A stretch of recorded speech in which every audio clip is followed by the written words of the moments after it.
One of the biggest topics surrounding supply chains, if not the biggest topic, is the need to digitize. We all love our Excel sheets, me too, but they can only take us so far. In an increasingly complex environment, we need to be able to get better data and analyze it faster. That means getting our business onto a more advanced platform. While most organizations acknowledge this, they also feel a bit overwhelmed at the prospect of adding a new, massive undertaking. Equally as daunting is the Capex commitment.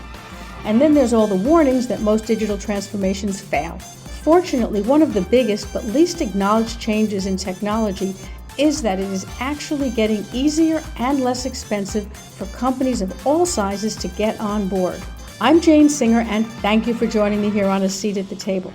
Today we're joined by Nick Foy, the founder, CEO, and chief evangelist of Silverdale Technology, which gives companies access to world-class processes, systems, and change management methods, regardless of their size or budget. Nick has over 30 years of experience in business and technology leadership for logistics and supply chains at Amazon, Capgemini Consulting, and many other leading companies. Today, Nick will be talking about why flexibility without structure is chaos, how to perfect the 4 essential parts of any mechanism in your business, the importance of choosing the right tech for your business vision, and democratizing enterprise resource planning. Digitizing your business also requires having the right people on board who can lead the way as teams adapt to new technology. However, finding the right people to fill key executive positions is not always easy. In fact, it's become increasingly difficult. That's why leading organizations turn to AsiaNet consultants. AsiaNet has a well-earned reputation for being able to recruit candidates for even some of the toughest search assignments. To find out more, check out their website at asianetconsultants.com.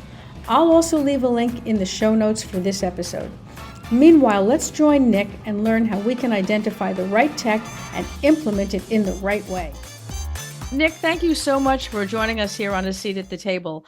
I'm really excited to dive into what you're talking about today, because supply chain and being able to digitize our operations to gain better efficiency, of course, people want to reduce costs, but I think just as importantly, people are trying to figure out how do we take advantage of some of the new technology that just seems to be coming out fast and furiously. A lot of people don't know what to do. A lot of people think that it's almost so overwhelming that it's paralyzing.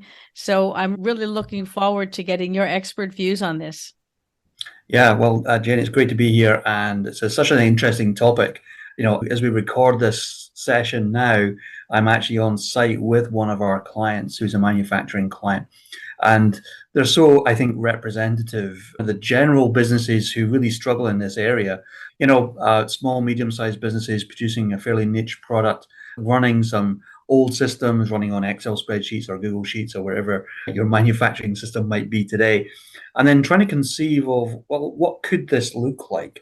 And that's often one of the biggest hurdles for companies in this space is, well, I don't really know what this is going to look like in the end. I don't really have any concept of, if I implement the system or implement that system, what does it really look like? And so certainly I would say part of this is about getting out there and getting some education really around, okay, what is kind of what we used to call the art of the possible, I guess, of speaking to some people in the industry such as ourselves, just around, well, let me do a demo for you and let you see what it looks like. And let me see what visibility that's going to give you that you don't have today. And that's been really key, I think, certainly even again, just looking at the client I'm with right now, that was a very key part of the process is showing them, well, this is what it could look like. And one of the things I find about manufacturing companies, and I'm sure your audience is no different, is that they always think they're so very special, right? The product you make is very, very special. Of course it is. But actually the process you go through to make from a system perspective is actually very similar to everybody else. And so sometimes it's about having those conversations around, well, this is very unique or this is very different. You've probably not seen this before. The reality is, well, we probably have quite a few times. We're producing this instead of that. But guess what? It's manufacturing, it's components, it builds a material, it's operations, it's labor, it's work centers. Guess what? They all work in the same way. Yeah, I think that's important that you pointed that out because it's true. When you work in a business, you become so focused on what you're doing that it's very Right. difficult to stand back and take that macro view as you're pointing out. And it is hard for people who are struggling to keep up with the day to day of their business to even think of it beyond the immediate challenges that they're just trying to survive and, overcome the next thing that's being thrown at them. And these are Talk big decisions for companies, right? We're in no doubt about that. For us, this is bread and butter for this. We do this every day.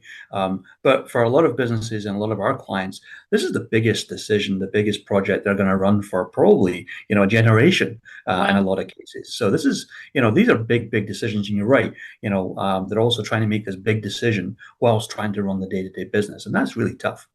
Yeah, absolutely. Now, a big thing that's being thrown at everybody is the importance of being agile, of being flexible. I think that was being discussed for almost a decade, but certainly the pandemic drove that home. Yet you talk about why flexibility without structure is chaos, which I think is an important point. Can you talk about that? Yeah, absolutely. And this is one of the things that, we employ internally within our company, but also we try and encourage our clients to do the same. So this is about having very rigid, very structured methods for doing the work. And now that could be having a very structured way of doing your daily planning. It could be a very structured way of managing your inventory, of managing your bills of material, for example, for managing change and product lifecycle management. So it's having those very, very rigid processes and the discipline to stick to those processes. And that's really difficult, especially again for some small, medium-sized businesses where actually they thrive on being agile and to do things and being very flexible with their customers and needs. And but the problem is that when you try to be flexible and you try and manage that level of complexity without having a very stable base set of structures to prop it up, then you just live in a world of chaos all the time. Everything becomes unique, everything becomes different. Okay. And so having a really rigid structure, having really good processes, whether it's planning or inventory or purchasing or reordering rules or min-max levels, whatever those things might be, being really structured in the data and the setup actually allows you to be much more flexible on the other side. It's almost like a contradiction in terms, right? You would think this level of rigidity and process and structure would prevent you from being flexible, but it doesn't. It allows you to actually be much more flexible, right, without putting a hole in the ship, right? And we think everything can't be chaos. And so yeah, that's a big thing that we do is help our clients with processes and systems that really help them to get structure. And then if 80% of your business, 70% of your business can run through that structured, predictable, and reliable process, then guess what? You can handle the flexibility a lot easier on top of that. Yeah, that makes a lot of sense. And you're right. In some ways, it's counterintuitive to have that kind of a very well structured business. But you're right. Without it, things are running in a million different directions. And it's very difficult to be able to even stay on track when you're not in crisis mode, never mind when you are. Right. Now you talk about that there are four essential parts of any mechanism in a company's business.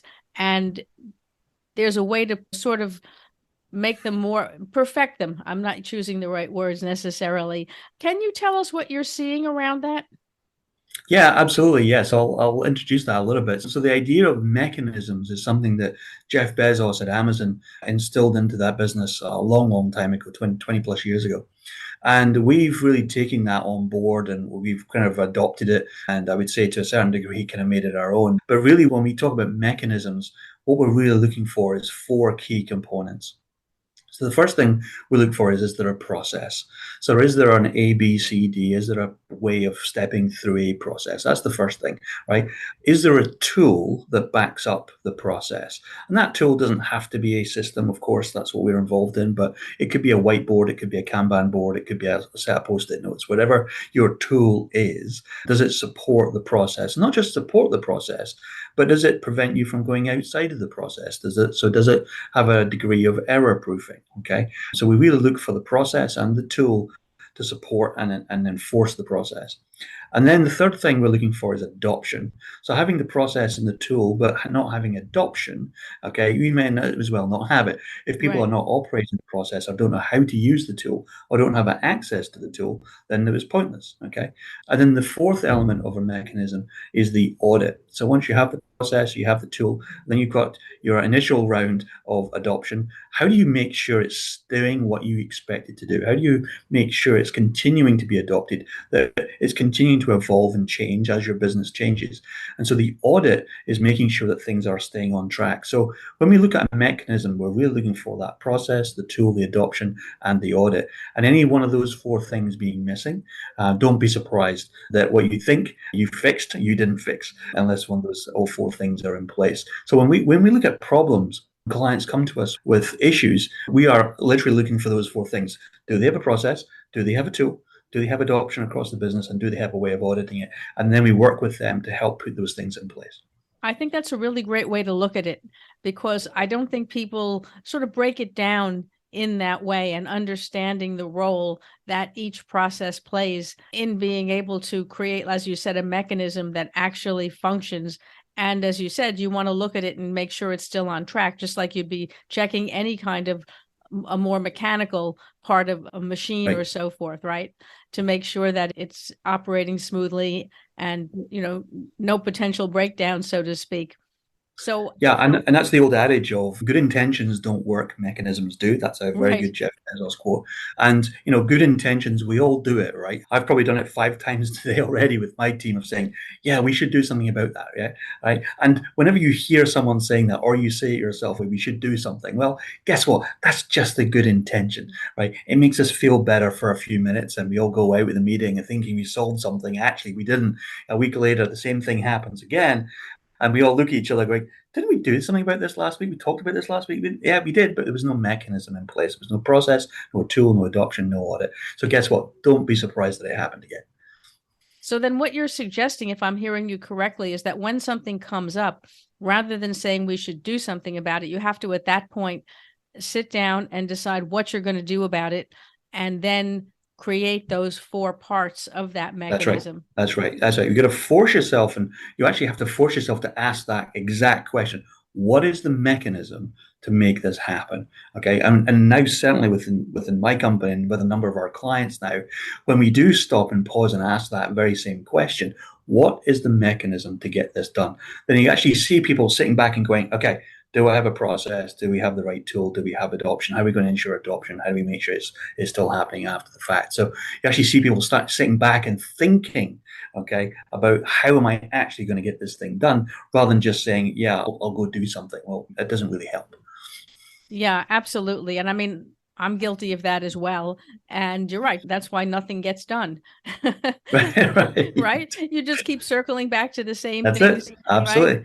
And That's it. yeah, even something simple, you're never actually solving the problem.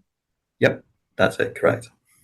Yeah, I think that another thing that you bring up that I absolutely love is the importance of choosing the right tech for your business.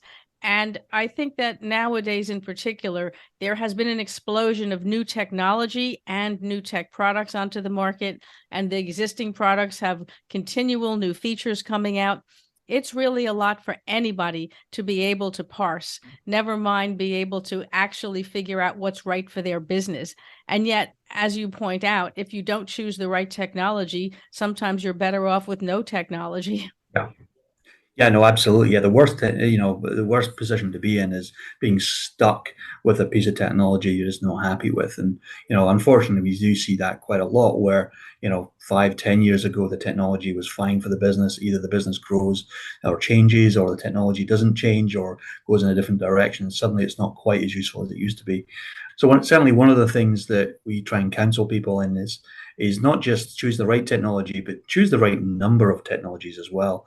We see so many businesses operating on, 15, 20 plus platforms, Right. one for payroll, one for manufacturing, one for inventory, one for purchasing, something else for finance, something else for timesheets. And, you just find that you're tying yourself up with passwords and, Yeah. and not to mention the cost. of all these subscriptions and memberships and everything else, these things really become expensive really, really quickly, as opposed to, choosing the business that we're in, which is ERP. So really bringing a lot of those systems all into one place. We have a favorite ERP that we use and that we recommend for our clients. But, at the end of the day, you've got to choose a horse and then ride it. You can't just be jumping horses every time someone does a new release, and whether it's an Oracle or SAP or Odoo, you can't just keep jumping horses. Because again, like I said earlier, this is probably one of the biggest decisions, biggest projects that some of our clients will do in a generation. And so you can't afford to be changing horses midstream. So choose your horse very, very carefully. Spend some time, go look at it, go kick the tires on that thing. I didn't kick it tires on a horse. My metaphor, I'm mixing my metaphors now. But go out and see this thing in operation, right? And it's something we are very happy to do with our clients, is actually to get them in touch with the other clients of ours in a similar space. Go speak to them. Go speak to your counterpart, production manager, your manufacturing manager, whatever, in another one of our clients, and just talk to them. Go visit them if you can. Go see what this thing looks like in the real world, not in the conference room, not in the demo, okay, not on a Zoom call. Get out onto the shop floor and see what it looks like when the operator is trying to use the iPad or the scanner or whatever it may be. How does it really look? And imagine how this is going to work in your business. Don't be swapping horses midway, because it's really expensive and it's really tiring as well, and frustrating. And we know this industry really well, and we're doing our best to change it from the inside. But we know that it's a huge commitment to choose one of these types of systems. Yeah, absolutely. And I like the fact that you get people to look at that technology in the field, because you're absolutely right. The demo is purpose built to work as a demo. And as other people in technology who've been on the development side have said to me, like, Jane, never go by the demo, because, Right. It always works in the demo. Never call that a demo, because that's actually good. It's actually where it's going to go wrong. As soon as you call it, like, yeah, I've got this demo ready for you. You can bet your bottom dollar it's going to fail. But yeah, you're right. It's one of our core brand messages and brand promises is to work with our clients in the real world, right? We could sit back and we could just be a pure technology player.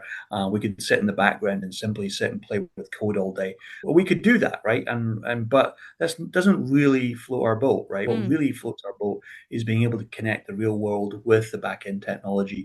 So here today, for example, out in the shop floor with the client here, cutting steel, bending steel, making things, seeing how the consumption of materials is happening, how the users are actually using the system. Simple things like, for example, our folks in the shop floor, are they using touch screen versus using keyboards and mouse, right? You're not going to find that out in a demo unless you actually get to the shop floor and see what people are used to using. How difficult is it going to be for the operation to get used to a touch screen as opposed to using a mouse and keyboard, for example, right? These are the sorts of things you'll never learn from the conference room.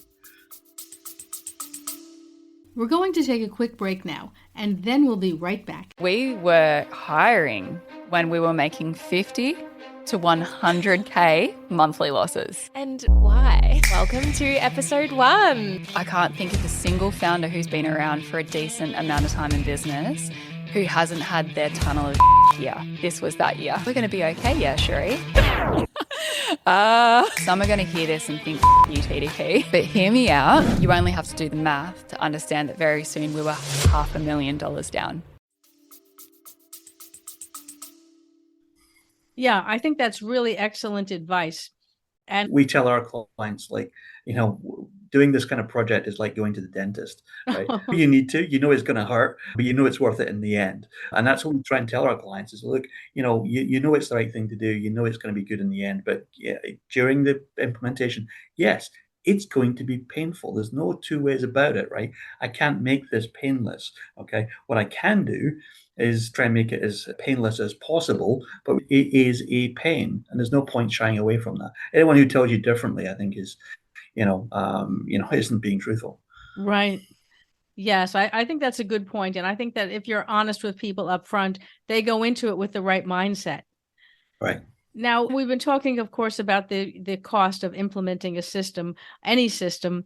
And yet at the same time, you talk about democratizing enterprise resource planning, right? So how, ERP has always been an expensive commitment. And yet at the same time, and I think it's a good point that you bring up, technology is getting cheaper. So what are you seeing on your side? I mean, how particularly can smaller to, mid-size, anyone other than a corporate giant, so to speak, get on Yeah. board? Yeah, that's our core mission as a company, is to democratize ERP. And what we really mean by that is giving access to companies who wouldn't normally get access to world-class ERP systems and processes, and giving it to them in a way that's predictable and scalable and as risk-free as possible. I've been in this industry for 30 plus years, and I've done numerous ERP implementations across multiple systems in lots of different environments. And I think without exception, they're all painful. And, when I started Silverdale almost 4 years ago now, I sat back and said, okay, if I was going to take all those lessons, I was going to take all those things that, I didn't like about ERP, what would it look like? Okay, what would be the perfect ERP implementation? What would it actually be? And, and that's how we built Silverdale. We built it from the client's perspective and backwards, rather than taking the traditional ERP industry approach. And so that's why, for example, we only do fixed price projects. So one of the things that often happens in ERP project is suddenly it's another 5,000, 10,000, 20,000, 50,000. Before you know it, you're in the hundreds of thousands of dollars. And when you get to that point, what tends to happen, unfortunately, is people think, oh, I've got to keep going. I'm so far into it, right? I've got to keep going, and it's a horrible place to be. I've seen that many times, and we were very determined that we weren't going to do that as a company. Hence, we do all of our projects as fixed price. So we take away that excuse, okay, of, well, these projects always cost more. Okay, well, I'll tell you what, it's fixed price. Okay, that's number one. The other thing that happens as well is these things tend to go on for months and months or even years. Oh, another month here. Oh, we found this thing out. It's going to be another month there. Again, we offer fixed timeline as well. Oh, And so really? Wow. we do fixed timeline and fixed cost, okay, with all of our implementation projects. Now, the way we do that, of course, and the way we're able to do that is because we've already got a whole series of tasks and projects and templates based on hundreds of projects that we've done before. These templates get refined every time we finish a project. And when that happens, then we employ all those learnings that we've had from previous projects to the next project. And so our next client gets the benefit of every project that's come before you. And guess what? Like I said right at the top of the podcast, that there's very few situations we haven't seen before. I was having this conversation just yesterday with a client when I said, oh, I can do that we can switch that on. You give me 5 minutes. And they quite well, and the client was kind of incredulous. But I only asked you for that like 10 minutes ago. How on earth could you have something? Because guess what? I've seen this movie before. Okay. I've seen this script before, different set of actors, but guess what? I've seen this movie before. I don't need to develop it again, right? We already have a solution. And so that's a lot of the ways that we do this is through, we've got very established processes, like we talked about earlier, about having these very rigid processes. That's what we have. We have our mechanism for getting things done. And all we do is we have a different product, different client, different set of players, but the project, predominantly about 80+% of our projects and project tasks are identical project to project. And we already have our checklists and our training and everything else in place that allows us to offer our services at a fixed price, fixed timeline, but also making sure that we can do it in a really good value, which gives us access to small and medium-sized businesses. And that's how we democratize ERP. Wow, I think that's fabulous. And I really love the fact that you've looked at this and you've figured out how to streamline it, right? How to make it so that, like you said, you've templated, and that makes it more affordable in a sense. It saves you on the time side, so therefore it can save the client on the time, and therefore, of course, the cost also comes down. So I think that's absolutely brilliant. And it's the kind of solution that I think a lot of companies, even larger companies, are looking for, because even if you're a big company and of course you have more resources in terms of financing and people, it doesn't mean you want to utilize them Right. if you don't have to, Exactly. right? Correct. Exactly. Everybody's looking for efficiency. Yep, absolutely. And for us, this isn't, and again, a lot of people think that the way we do this is we kind of dumb everything down into a template. The reality is that isn't actually what we've done here. What we've actually done is we've taken what is a very complex process, and all we've done is broken it down into its composite parts. And we're making sure that all these composite parts work together. That's all we've done. We've made the complex much more understandable and predictable. We haven't dumbed down the process in any way. We've just made it much more predictable. Yeah, I would agree with you. I mean, I'm a big fan of templates. And I mean, like you say, people think template and they think of it as something that's dumbed down, Right. but it's really just like a structure, a format, a grid. And Yep. yeah, I find in our business, we must have that for anything we do. When we start Yep. with something, it's messy. And then the idea is to get it into that format, so that you know where you're going. You have a roadmap, you know what you do. You can start Correct. to streamline and you get rid of everything that's inefficient. And then you have a little more play when you have to customize something. Yes.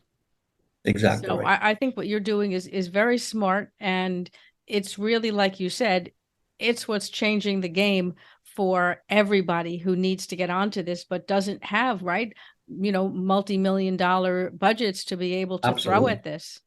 Yep, absolutely. Yeah, and just to give you an idea, the companies that we work with, I would say the average spend with a client for us on what we call a phase one, phase two, which is a implementation project, the average spend of clients with us is about $80,000 and about Really? 5 months. Wow. So that's the average for the last 2 years of our implementation projects. And so this really is making it accessible and democratizing it. And again, if we can do this with 5 digits instead of six, I think we're doing well, and I think it does make it accessible. So, and again, most companies won't give you those numbers up front, right? But Right. but that's the average. And some are more, some are less, but some are quicker, some are slower. But the reality is about $80,000 in 5 months. We can get you from where you are today onto a fully implemented ERP system. And for most companies, that's a very doable number, although it's clearly still a big decision. Yeah, it is. But it like you said, that is very, very doable. And considering the benefits that you get at this point Right. in terms of being able to digitize your business, being able to bring through some of the new benefits of AI and many other, operational technologies, that it's harder not to have that in your business these days. Yeah.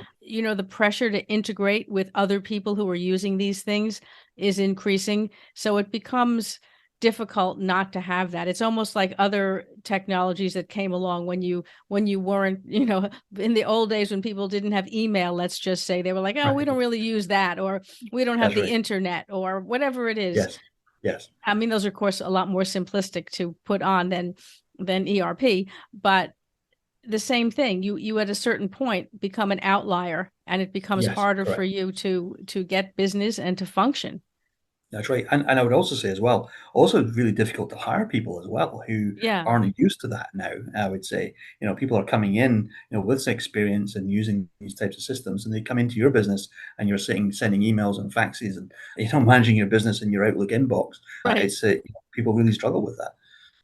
Yeah, you're right. That's a very good point, because as you need to hire people, they're not going to be doing things right that legacy way. Right. And that becomes increasingly difficult as well. So I think that's a very valuable point. And honestly, the price points that you're quoting compared to what people in industry have told me that they have been pitched by some of the, Yep. sort of earlier entries into that sector, which is multi-million-dollar, Yes. it's really incredible. I mean, I was staggered when you told me that price. and then and like you said, it's a fixed price, which is also not Right. like, well, this is like a cheap price just to get you on board, and No, then that's we it. string you along until we get to the price we really want. Yeah, no, absolutely. And that's one of the things I hate about our ERP implementation industry is that's exactly what it's done, right? Is that's why it thrives, and guess what? It leaves such a bad taste in everyone's mouth. You ask anyone, oh, I've just done an ERP project, oh my goodness, you get all the horror stories, and Right. I've been there, right, for the last 30 years, and it really is horrible. And from a client perspective, and Gartner did some research a while ago, and their statistic around 75% of all ERP projects fail to meet their original objectives. So if you're a small medium-sized enterprise, and you've only got a 1 in 4 chance of being successful, why would you ever make that investment? You'd be bonkers, right? Right. And so again, we try and peel the onion by saying, okay, I'm going to take away every reason you have not to do this project. Okay. And that's exactly how we built Silverdale. Yeah, I think that's absolutely perfect. And I have heard that statistic myself, and I've quoted it in presentations I've given as well. And yeah, you do think, well, that's not a very compelling argument, as you say, Right. for spending a multi-million-dollar budget on something that is Right. unlikely to actually succeed. So I think what you've done is just remarkable here. Nick, how can people get in touch with you? I mean, I think a lot of people listening to this are going to think, well, gee, I would love to reach out and ask specific things about my business, or maybe dive deeper into areas of concern. How can people connect with you? Yeah, they can do that through our website, which is silverdaletech.com. They can also email me direct. I'm very happy to take emails from listeners. My email is nick@silverdaletech.com. You can get us on all the usual social channels as well. We are at Silverdale Tech across all the channels. And yeah, as I say, I'm very happy to take emails and phone calls from anyone. Just feel free to hit us up through the website or on through email. Perfect. Well, I'm going to include all of that in the show notes, and I certainly would encourage people who have questions to reach out to Nick. And thanks again, Nick, for joining us here on A Seat at the Table. Really been Yeah, thank you. fabulous. Yeah, thank you. It's been great.